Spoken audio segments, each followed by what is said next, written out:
As more and more public speaking classes dip their toes into online education, okay, some of us have been pushed into those turbulent waters, we are increasingly turning to video conferencing software like Zoom for speech presentations. This video will focus on using presentation aids in a video conference setting that is designed to mimic a traditional public speaking situation, like when you are taking a face-to-face public speaking class, where you have to stand up in front of the room and deliver your presentation, often with PowerPoint. This video will not address webinar-style presentations, where the speaker is often sitting down in front of their computer and sharing their computer screens, similar to what I'm doing now, even if you can't see me. Before we get started, I'm sure that all instructors have their preferences and their pet peeves, and also be aware that technology changes and this video may be outdated by the time you look at it. So as we are assuming that you are a student watching this, check with your instructor. We will focus first on some recommendations, what you should do, before we go into what you should avoid doing. And we are limiting this video to aids that would mimic PowerPoint or traditional boards like poster board. We're not addressing objects like stress balls. You're probably already getting instruction in that, including recommendations about not using live animals, like my student Max's green cheek conure, Joji. But hey, at least we can see those. First, however, let's get real about your limitations in this type of setting. You'll likely have to stand, making sure your upper body is visible on the screen. We want to give feedback on your posture and gestures.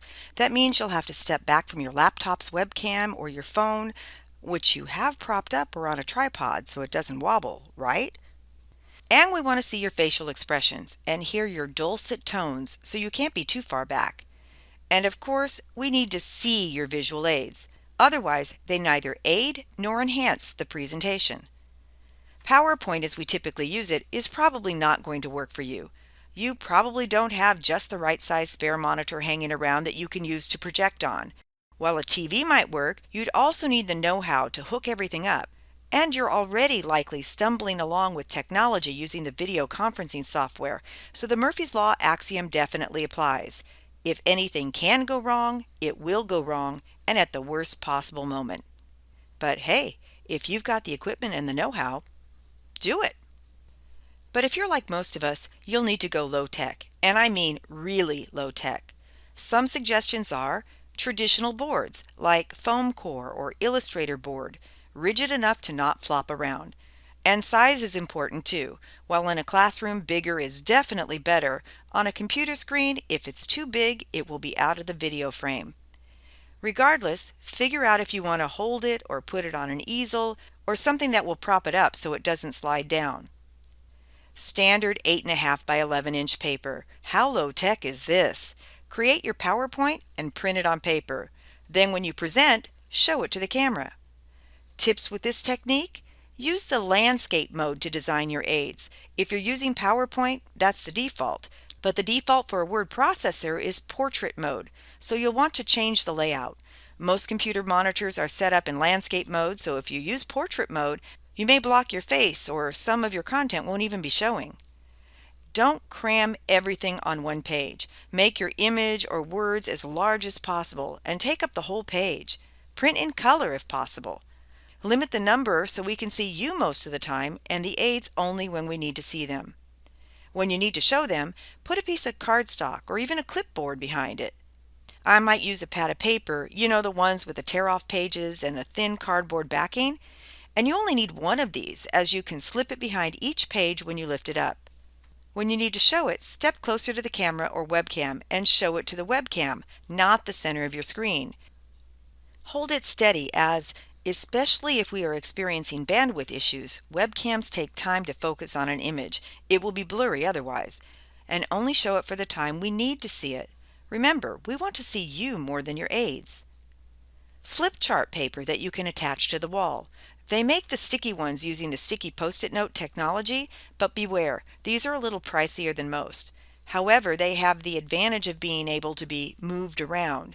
You can take them off the pad and stack and reorganize them, while if you have a traditional flip chart, if you want to insert a page after you've done some, it's a bit more work. If you have butcher paper, you might be able to use that. Of course, you'll have to have neat writing or great drawing skills, But that's no different than if you were using the traditional boards in a face-to-face classroom speech. Tips with this advantage: use a computer to create and print out the words and pictures you want to use and cut and paste those onto your paper. Make it look professional, of course. Use blank sheets to block us from seeing the next sheet. For example, start with a blank sheet, take it off when showing your first aid, and if there isn't something for us to see for another couple of minutes, either put the first blank one up again or have another blank one in between so that when you take off the visual we just saw, you can have a blank one that we see until you pull that off to show the next aid. Also, make sure you are framed well. The video shows you standing next to the flip chart paper, not blocking it or way to the side. And point to what you want us to see, still making most of your eye contact with the camera or us. You can move in front of it if you have a blank page up. And really low tech, how about a medium-sized chalkboard or whiteboard that you have attached to the wall? You need to have things written on it in advance, or if you have to write or draw during your presentation, limit that and make sure that we can see both you and the chalkboard, and that you look at us most of the time. Of course, neatness counts. Well, after hearing all of the recommendations, you can probably figure out the don'ts, so we'll go through them quickly. The basic don't is, don't be distracting, unprofessional, or look unprepared. Try not to use small paper or paper without some sort of backing, otherwise it will flop around. Poster board, even though it's large, is also flimsy and flops around. Don't staple your papers together. It's awkward and you'll fumble them when you change them. Don't have an aid for every point unless you need it. In a physical classroom, many students who use PowerPoint have a slide up all the time, and in a webinar setting, you have to have something on the screen at all time. A blank or stale screen is the kiss of death. But in our case, we're not presenting in either of those settings, but we are still trying to mimic the traditional face-to-face speech in a virtual environment.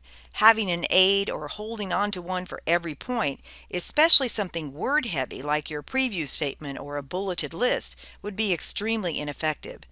And don't use your phone as your aid to show pictures or PowerPoint slides. You may get some screen glare, and it's pretty awkward to move from side to side.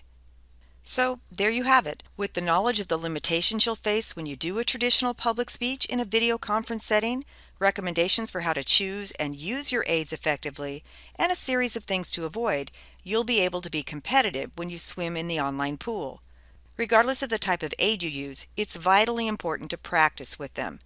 Record yourself so you can see what the camera and we see. Otherwise, you may find yourself floundering in those treacherous waters of online public speaking.